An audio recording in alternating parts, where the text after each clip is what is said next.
Good evening everyone and welcome to Gundam News. And we got some potentially good news for people who want to watch GQuuuuuX officially but don't have or don't want to get Amazon Prime. It has been confirmed that at least in Japan, GQuuuuuX will also be streaming on other platforms, but then with a 2-day delay. And these include big streaming networks like Netflix, Disney+, and Hulu. Now, while this of course doesn't mean that it's also going to be streaming in the West on these platforms, if they then at least also get like a Southeast Asia release, then you will be able to watch them subtitled, provided of course that you have a VPN like NordVPN. And if you don't have Nord yet, you can get it either with the link down below or the code kkrt. Not only will you be getting a sweet discount, but you'll also be supporting the channel. And staying with GQuuuuuX, they also announced some new merchandise related to the Sapporo Snow Festival. There's acrylic stands of Machu, Nyan, and Shuji going for 1,650 yen each, 11 US, an acrylic diorama for 3,850 yen, 26 US, a can batch set for 1,320 yen, 9 US, a clear file for 440 yen, 3 US, and a mug for 1,980 yen, 13 US. These can be yours in May and are available through Animate and Movic. And in addition to these new items, the Char's Zaku Peppermint Spray and Peppermint Mentabs will also be available there. On the Gunpla front then, we got quite some surprises, because in May, we are getting the high-grade Reben Wolf Advance of Zeta Reboot version. Of all of the Advance of Zeta things that we could have gotten, I never expected this thing to be one of them. Personally, I'm also kinda lukewarm to the design, like I don't particularly hate it or love it, and if I had to choose, I much rather would have had a different modal suit to get a high grade. But anyways, this thing can be yours for 3,520 yen, 24 US, and it comes with an optional commander antenna, 4 sets of hands, a beam rifle, and 2 beam sabers that can also double as beam axes.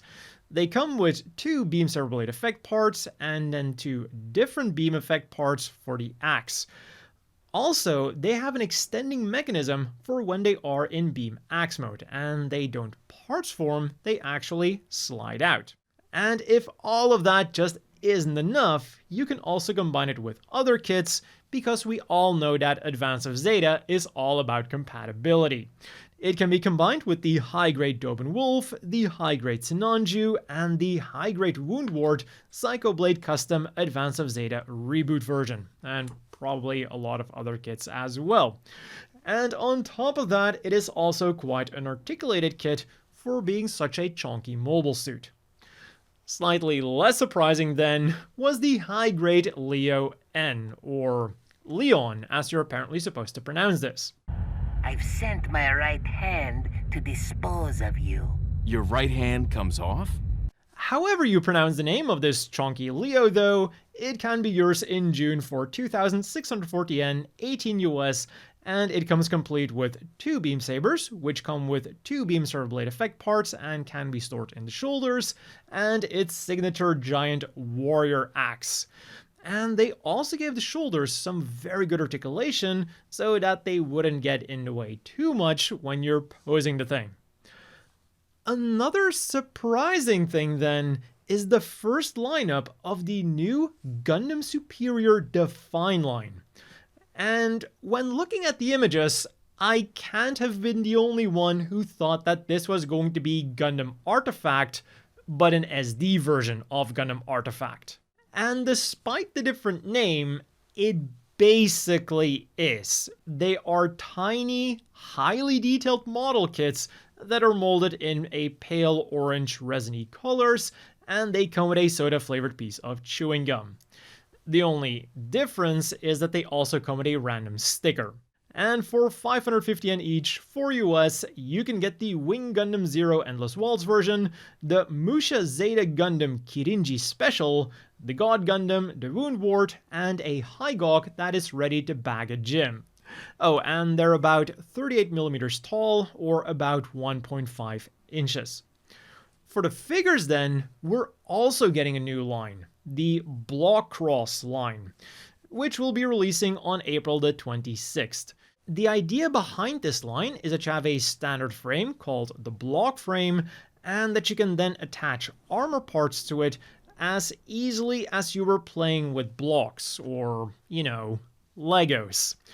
This then means that all of the figures are universally compatible with each other, allowing you to create your own custom mobile suit. And then the other big touted feature is that the block frame can also be customized. For example, the standard length of the lower arms, upper legs, and lower legs is just one block, but then you can make them 2 blocks each for a more lean appearance. But they only give us an example picture of what the frame looks like, and not how the frame will look like with the armor parts. So I really question how good this is going to look, considering that all of the armor pieces are made for single block limbs. So the question is that actually a feature you're gonna want to use? And what you can also do is make them more super deformed by removing blocks, or you can turn them into a quadruped mode. Honestly, this kinda just feels like another mobile suit ensemble, but with added pointless features that are added just to set them apart from Mobile Suit Ensemble. And on top of that, they're also quite a bit more expensive. For 1,870 yen, 13 US, you can get the RX-78-2, the Mighty Strike Freedom Gundam, Infinite Justice Gundam Type 2, and the Musha Gundam, and each set comes with a standard block frame, 2 extra blocks, an armor set, and a sticker sheet. And they also announced that the second lineup will be coming in summer and will feature machines from GQuuuuuX. So yeah, we'll have to see how well this new super deformed line does in a landscape that is quite literally already saturated with super deformed things. And related to the figure news is the announcement of the full lineup of the Gundam 00 Gundam Meisters Ichiban Kuji, which is of course Bandai's anime lottery thingy, where every ticket wins you something. But of course, the higher prizes are significantly better than the lower prizes. And the big prize here was something that was already announced, a Masterlized Mechanics Gundam Exia, which is looking really nice and detailed. This is then followed by a big acrylic stand of Setsuna and the Exia, a big acrylic stand of Lock-On and the Dynamis, a big acrylic stand of Alleluia and the Kyrios, a big acrylic stand of Tieria and the Virtue, a rubber coaster of either one of the 4 Gundams, the Celestial being Logo or Lock-On's Haro, a random acrylic stand of one of the main Gundam 00 characters, and finally a clear poster. And if you then happen to get the final ticket, you'll also get a Masterlized Mechanics Gundam Exia Trans Am version. Unfortunately, this is an online exclusive, which will begin on Ichiban Kuji Online on April the 1st. And one ticket will set you back 850 yen, 6 US. And talking about tickets, starting March 26th, Gundam will have a collaboration with Japan Rail called Journey with Gundam. It celebrates both the 45th anniversary of Gundam and the 60th anniversary of the Tokaido Shinkansen. So from the 26th, there will be a special radio program, Gundam-themed illustrations, merchandise sales, and other things on board of the Tokaido Shinkansens. From March 26th until May the 15th, it'll be Witch from Mercury themed. From May the 16th to July the 7th, it'll be Gundam Seed Freedom themed. And then from July the 8th until August the 28th, it'll be GQuuuuuX themed.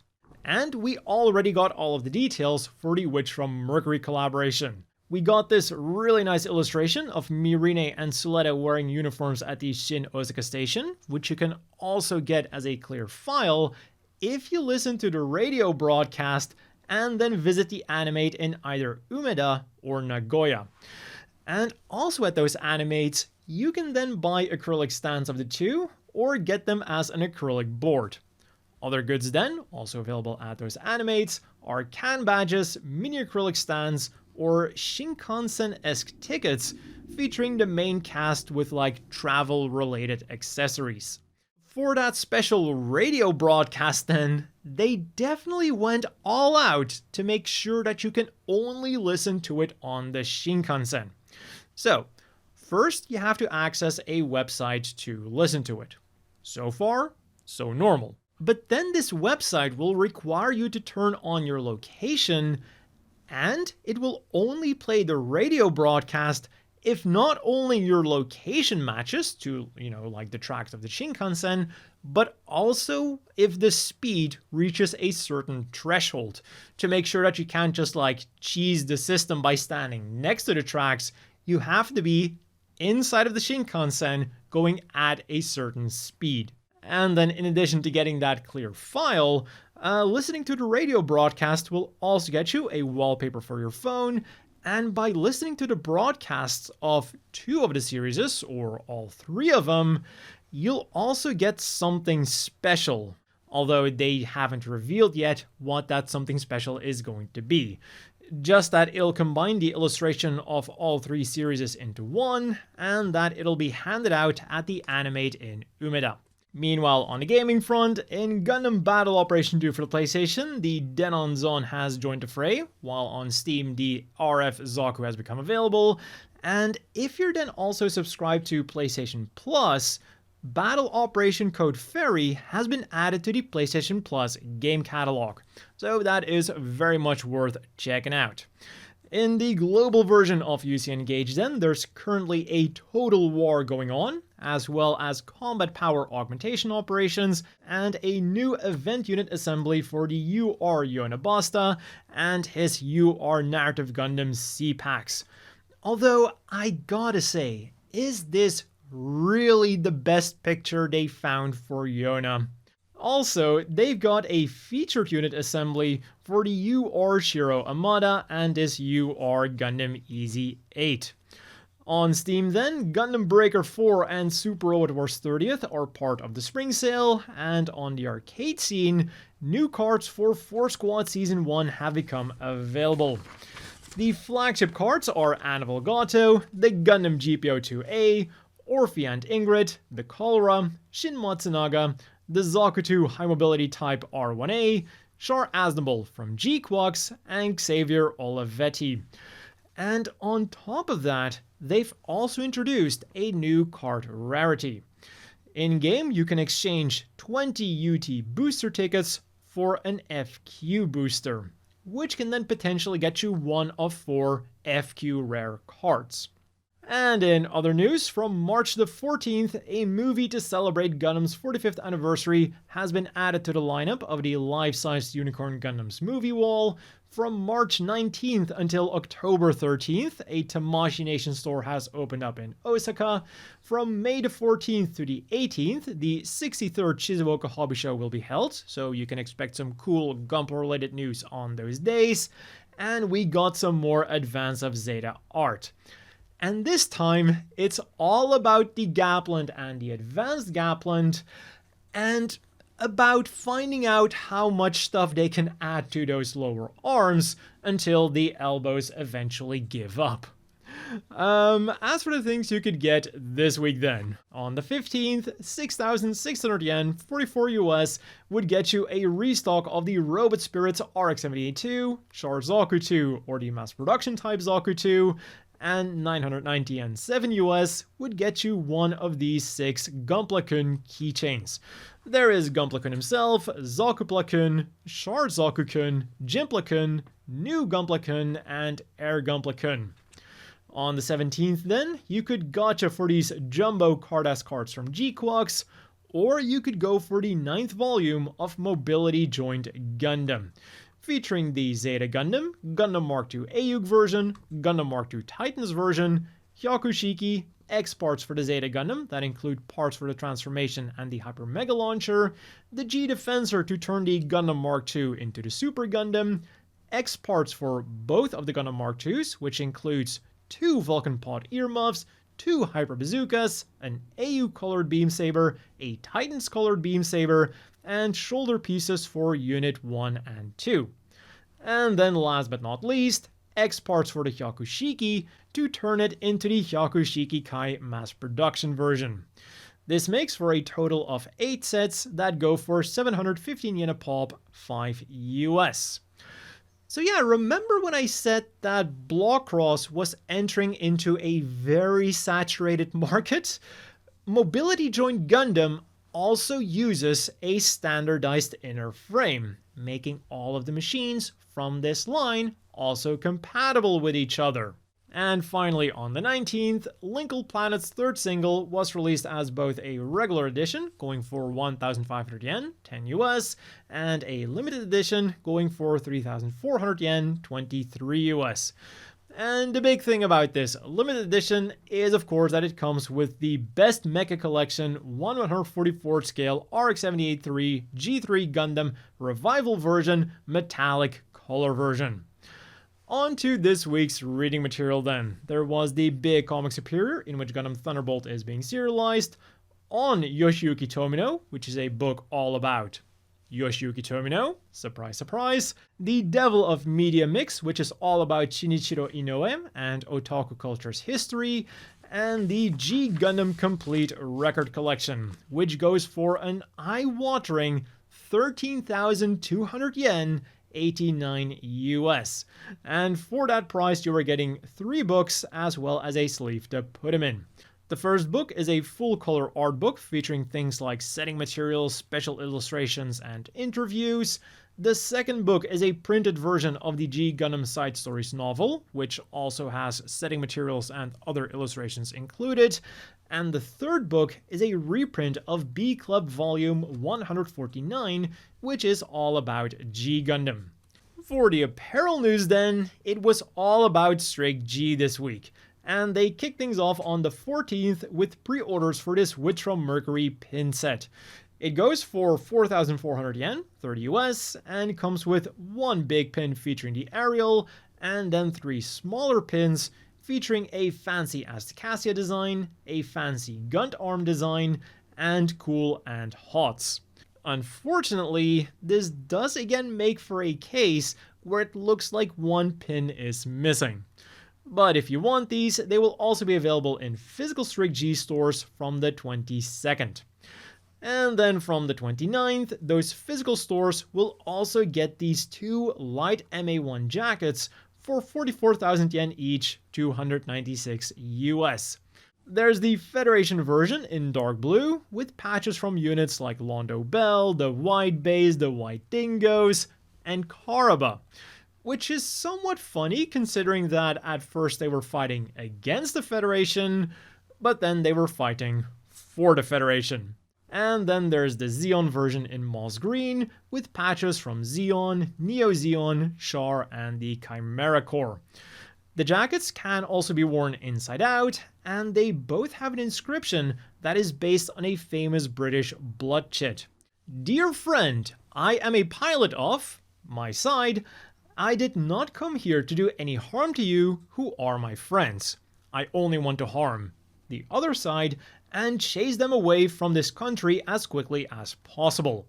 If you will assist me, my side will sufficiently reward you when the other side are driven away. And as always, let's quickly wrap things up with the polls. A few weeks ago, Gundam.info wanted to know what the most memorable announcement of the Gundam Next Future final event was. And while I thought that this was going to be a slam dunk victory for one of the options, it ended up being much closer than I expected. But not for the bottom 2. In last place, we have the announcement of the winners for the 12th Gunpla Builders World Championship with 3.4%, and more information about the Gundam Pavilion at the Osaka World Expo with only 10%. Both announcements that are cool, but not like mind-blowingly cool. In second place then, we have the announcement of GQuuuuuX's airing date with a whopping 40.7%. And like I said when this poll was still going on, I thought this was also an option that was like cool, but not like mind-blowingly cool. Mostly because we knew that this was going to be happening, and based on the Gunpla releases, we pretty much knew that it was going to be happening really soon. So hearing that GQuuuuuX will air on April the 8th or April the 9th, depending on how you want to interpret that, it didn't really shock me. But I guess the feeling is different for people who went to see the movie, really liked it, and are now eagerly anticipating what's going to be happening next. And in first place then, with 46.7%, we have the announcement of the Perfect Grade Unleashed new Gundam. And really, what is there to explain here? The new Gundam is a popular mobile suit, and it's been a while since we've had a Perfect Grade, so what is there not to be excited about? As for the currently ongoing poll then, Gundam.info wants to know who our favorite Gundam character in red is. But based on the options, I think the actual question is, who is our favorite Char version?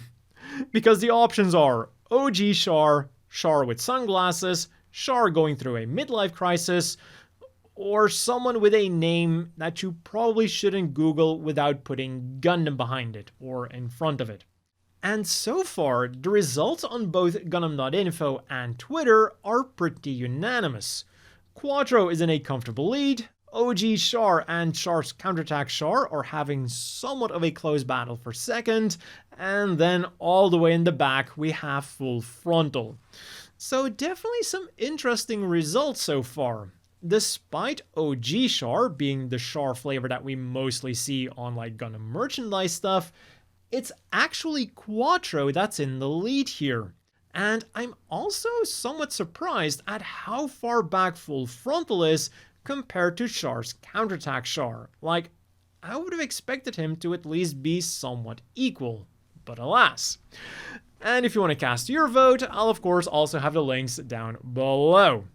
As always, a big thank you to the Patreon supporters. I hope everyone watching has a great evening, and I'll see you all next time.